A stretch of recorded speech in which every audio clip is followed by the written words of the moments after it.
how to use Trello for YouTube videos. Want to manage your YouTube channel like a pro? Here's how to use Trello to plan and track your videos. So first, create a board.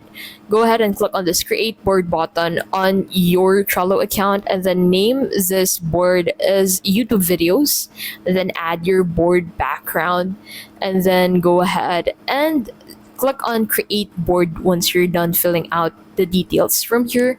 And then once the board is created, go ahead and open it up and then create sections.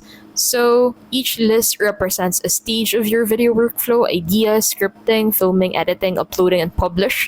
Create cards for each video, add details like title, description, due date, and labels for categories.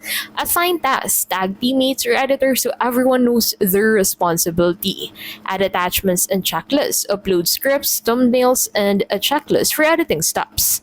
Now track your progress. Move cards across lists as videos progress from idea to publish. And that is how to use Trello for YouTube videos.